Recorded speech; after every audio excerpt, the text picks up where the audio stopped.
Pabrik ban di Kimstar Tanjung Morawa ludes terbakar.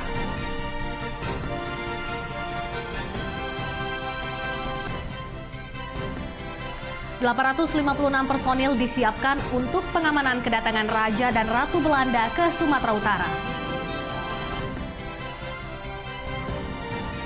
Stok menipis, harga gula pasir di pasaran melonjak naik.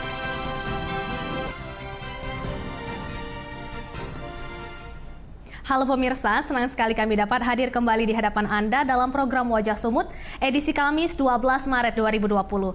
Selain 3 berita utama tadi, kami juga telah menyiapkan beragam informasi menarik lainnya selama 30 menit ke depan. Bersama saya, Hairunisa Nasution, inilah Wajah Sumut selengkapnya.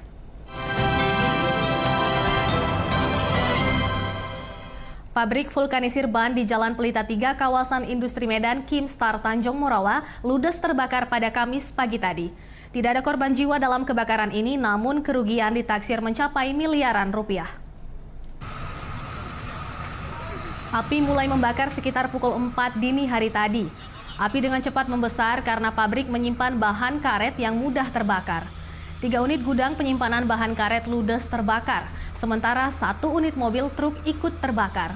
10 unit mobil pemadam kebakaran dari Deli Serdang dan Pemko Medan datang ke lokasi untuk memadamkan api. Petugas pemadam kebakaran berupaya memadamkan api agar kebakaran tidak merembet ke bangunan lainnya. Diduga kebakaran terjadi karena hubungan pendek arus listrik, sementara polisi masih menyelidiki penyebab kebakaran. Tidak ada korban jiwa dalam peristiwa kebakaran ini, namun kerugian pihak perusahaan mencapai miliaran rupiah, sementara ratusan pekerja pabrik terancam kehilangan pekerjaan.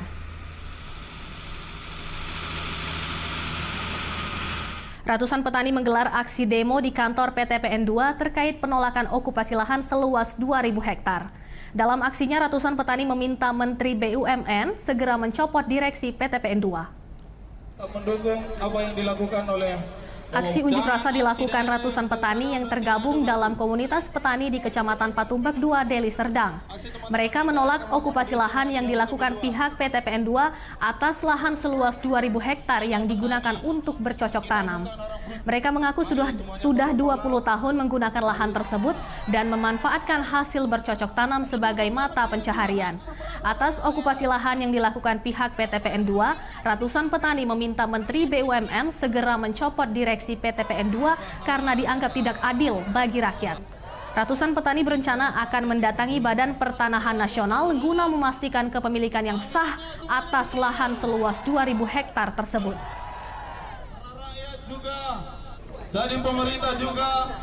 Kita beralih ke berita kriminal. Satreskrim Polrestabes Medan dan Polsek Sunggal menangkap pelaku pembunuhan siswa SMK di Deli Serdang. Polisi terpaksa menembak kaki pelaku karena berusaha kabur saat akan ditangkap. Pelaku Muhammad Arif Syahputra ditangkap polisi 6 jam usai membunuh korban Isra Rabbani. Saat ditangkap, pelaku berusaha melarikan diri hingga ditembak polisi di bagian kaki. Dari tangan pelaku, polisi menyita sejumlah barang bukti, diantaranya batu, pelepah kelapa, handphone, dan sepeda motor milik korban. Kejadian bermula di saat pelaku menuduh korban mencuri handphone miliknya. Merasa tak terima, korban pun berkelahi dengan pelaku hingga aksi pembunuhan pun terjadi. Sebelumnya, korban Isra Rabbani ditemukan tewas membusuk di area ladang Desa C. Semayang, Deli Serdang pada Senin lalu. Pelaku dijerat dengan pasal 338 KUHP dan pasal 365 KUHP dengan ancaman pidana 15 tahun penjara. Motif dendam dan ingin mengambil barang milik korban. Barang bukti yang ada di sini alat yang digunakan untuk menghilangkan nyawa korban, kemudian kendaraan milik. Satreskrim Polres Pelabuhan Belawan menangkap sindikat pelaku begal yang beraksi di Jalan Lintas Medan Belawan. 2 dari 4 pelaku terpaksa ditembak polisi karena mencoba melarikan diri. Keempat pelaku merupakan warga Medan Deli, yakni Yoga, Wisnu, Solihin, dan Ferry. Ditangkap polisi dari sejumlah lokasi di kawasan Jalan Yosudarso, Kecamatan Medan Deli. Dalam catatan kepolisian, keempat pelaku dikenal tidak segan untuk melukai korbannya. Keempatnya kerap beraksi melakukan pembegalan di Jalan Lintas Medan Belawan. Dalam penangkapan, petugas menyita sejumlah barang bukti berupa telepon genggam, uang tunai, senjata tajam, dan 4 unit sepeda motor hasil curian. Kapolres Pelabuhan Belawan mengatakan 2 dari pelaku merupakan anak di bawah umur dan keempat pelaku ditahan di Polres Pelabuhan Belawan serta dijerat dengan pasal 365 dengan ancaman hukuman 7 tahun penjara. Udah 4 kali, ya 4 kali melakukan begal. Ya, ini korban yang terakhir ini ibu-ibu dan anak kecil. Artinya mereka komplotan gitu ya? Mereka komplotan, kerjasama. Satuan Sabara Polrestabes Medan menggerebek kampung narkoba di Kecamatan Medan Sunggal, Kota Medan. Dalam penggerebekan, polisi terlibat aksi kejar-kejaran dengan para pelaku yang mencoba kabur dengan menceburkan diri ke sungai.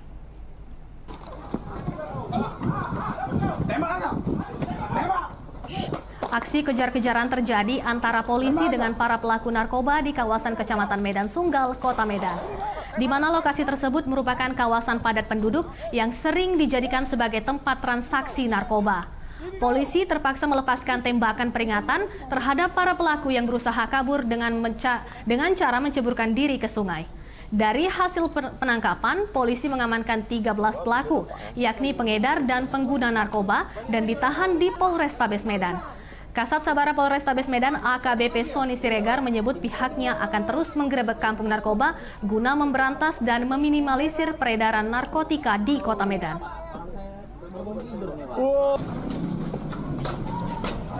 Kejaksaan Negeri Medan menerima berkas perkara 3 tersangka pembunuhan Hakim Pengadilan Negeri Medan. Sebelum 20 hari berkas akan diserahkan ke pengadilan dan ketiganya akan menjalani sidang. 3 tersangka pembunuhan Hakim Pengadilan Negeri Medan Jamaluddin, yakni istri korban Zuraida Hanum, Jeffrey Pratama, dan Reza Fahlevi tiba di kantor Kejaksaan Negeri Medan. Ketiganya bersama barang bukti berupa mobil yang digunakan selama proses perencanaan hingga eksekusi pembunuhan diserahkan ke Kejari. Kepala Kejaksaan Negeri Medan Dwi Setio Budi mengatakan berkas milik 3 tersangka sudah lengkap dan sebelum 20 hari akan diserahkan kepada Pengadilan Negeri Medan untuk dilakukan sidang. Usai diperiksa, mereka dititipkan sementara di Rutan Tanjung Gusta Medan untuk menunggu waktu sidang dilaksanakan. Berkas perkara dari penyidik Polrestabes Medan yang kita pelajari, kemudian kita diskusikan dengan Kejaksaan Tinggi, kemudian kita tentukan bahwa berkas perkara yang kita pelajari itu ternyata lengkap dan kita nyatakan P21. Dan pagi tadi, pemirsa, usai jeda akan hadir informasi mengenai 856 personil disiapkan untuk pengamanan kedatangan Raja dan Ratu Belanda ke Sumatera Utara. Tetaplah bersama kami.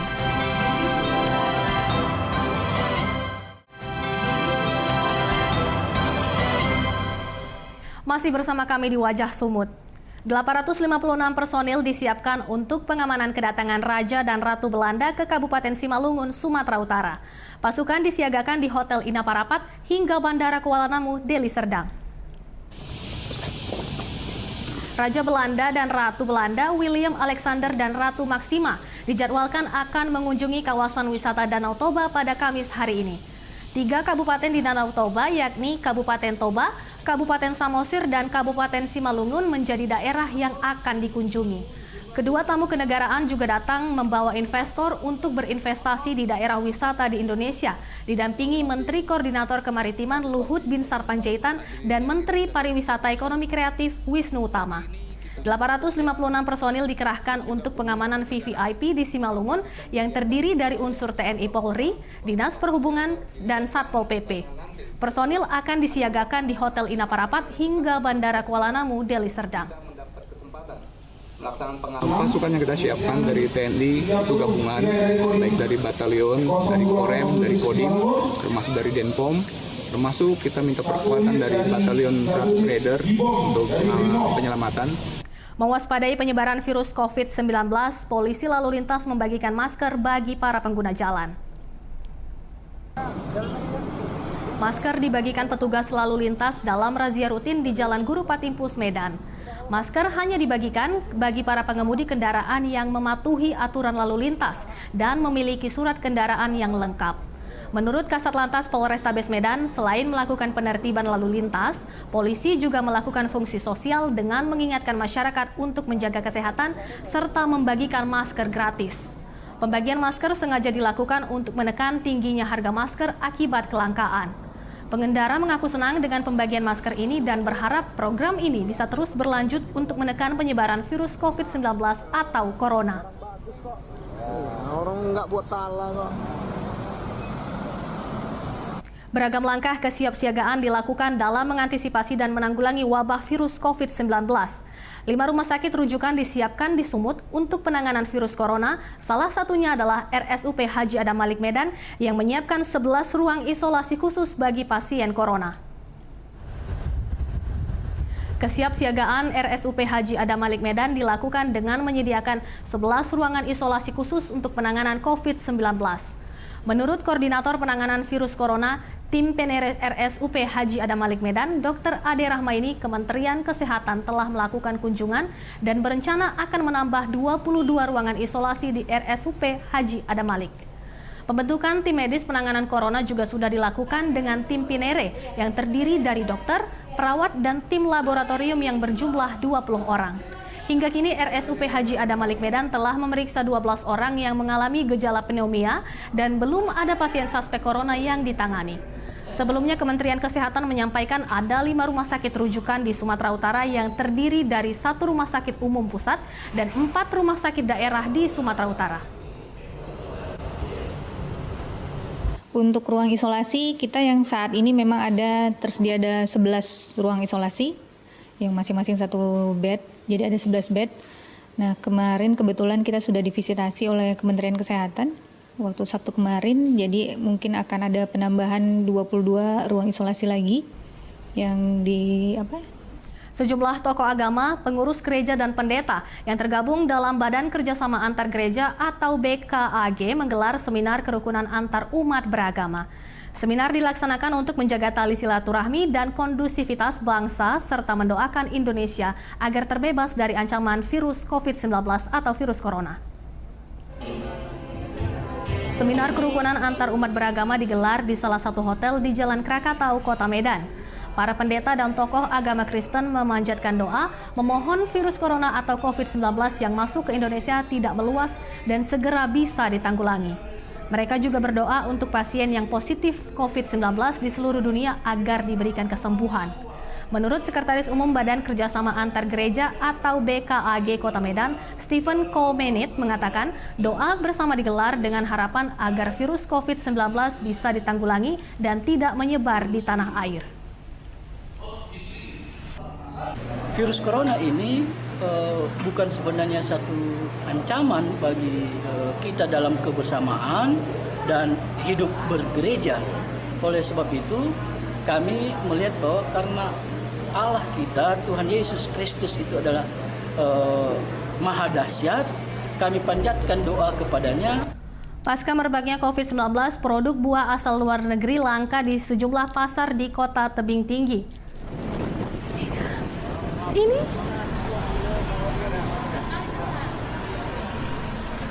pantauan di sejumlah lapak pedagang buah yang berada di sekitar Pasar Gambir, Kota Tebing Tinggi yang biasa menjual buah impor, kini didominasi buah lokal seperti jeruk brastagi, salak sidimpuan, alpukat, buah naga, dan mangga parapat.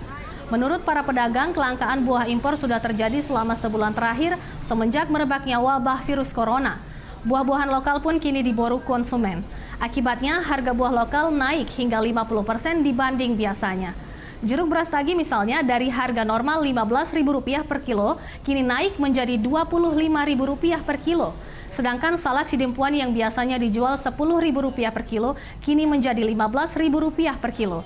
Sementara buah alpukat, buah naga, dan mangga parapat naik rata-rata Rp5.000 hingga Rp10.000 per kilo. Meski terjadi lonjakan harga, para konsumen masih tetap memilih membeli buah lokal karena kekhawatiran akan adanya isu virus corona yang dapat menular melalui buah impor. Naik bang, buah-buah lokal naik semua gara-gara kan buah impor udah nggak ada yang masuk, nggak lengkap lah buahnya. Jeruk semua naik semua bang harganya. Kalau untuk jeruk saat ini berapa harganya? Kalau biasanya sih kami jual tuh harganya Rp15.000 bang. Usai jeda kami akan kembali dengan informasi mengenai stok menipis, harga gula pasir di Tebing Tinggi melonjak naik. Tetaplah bersama kami.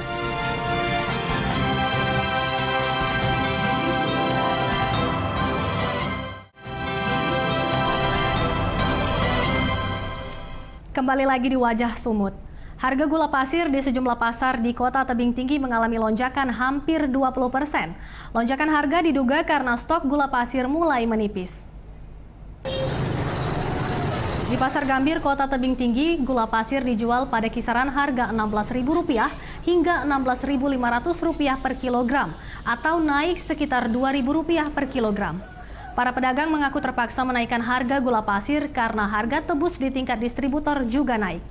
Kenaikan harga gula pasir ini pun berpengaruh pada omset penjualan yang menurun karena konsumen mengurangi pembelian gula pasir. Salah seorang pedagang, Rosliana, mengatakan sebelum kenaikan harga, ia bisa menjual 50 kg gula pasir per hari, namun kini hanya bisa laku 30 kg per hari. Sementara itu, Kepala Bagian Perekonomian Pemerintah Kota Tebing Tinggi, Zahidin, mengatakan kenaikan gula pasir disebabkan stok gula pasir menipis karena impor gula pasir menghambat masalah kasus virus corona yang mewabah di sejumlah negara. Pemerintah Kota Tebing Tinggi telah berkoordinasi dengan Perum Bulog untuk mengatasi kenaikan harga gula pasir tersebut, namun ketersediaan gula pasir diperkirakan baru akan ada 2 pekan sebelum bulan Ramadan tahun ini. Bulog segera sudah mengusulkan import. Mudah-mudahan 2 minggu sebelum Ramadan sudah ada kepastian tentang stok gula. Dan mudah-mudahan pula dan akan menyediakan langsung. Badan Pusat Statistik Sumatera Utara menargetkan 750.000 kepala keluarga sebagai sampling untuk sensus penduduk secara online. Guna merealisasikan target tersebut perlu dukungan dari seluruh stakeholder di Sumatera Utara. Badan Pusat Statistik melakukan sosialisasi sensus penduduk tahun 2020 dengan sistem online yang telah dilaksanakan sejak 15 Februari hingga 31 Maret mendatang. Untuk minggu pertama, BPS Sumut telah melakukan sensus 150.000 kepala keluarga dan diharapkan bisa mencapai 750.000 kepala keluarga pada akhir Maret nanti. Untuk merealisasikan target tersebut diperlukan dukungan dari semua lembaga dan pihak, apalagi sistem yang digunakan masih tergolong awam di masyarakat. Menurut Kepala BPS Sumut, Syekh Suhaimi, orientasi sensus bukanlah target, namun segmentasi warga yang disensus bisa terpenuhi. Atau sekitar 750 KK itu, 750.000 KK itu memang sulit kita capai. Tapi bukan itu yang tujuan utama kita dari SP Online ini. Tapi segmentasi yang kita harapkan itu mudah-mudahan terpenuhi 100%, misalnya apartemen, ASN. Itu harus 100%, apalagi sudah ada edaran Mendagri, ya, sudah ada. Satu keluarga tidak mampu dengan 2 anak penderita leukemia dan hidrosefalus di Deli Serdang tak mendapatkan bantuan BPJS Kesehatan. Akibatnya, 2 anak penderita leukemia dan hidrosefalus tersebut hanya dirawat seadanya di rumah karena tidak memiliki biaya untuk berobat. Dan informasi tersebut sekaligus menjadi penutup Wajah Sumut edisi hari ini. Saksikan Dialog Sumut bersama rekan Dana Pangaribuan. Saya Hairunisa Nasution beserta segenap kru yang bertugas mengucapkan terima kasih dan sampai jumpa.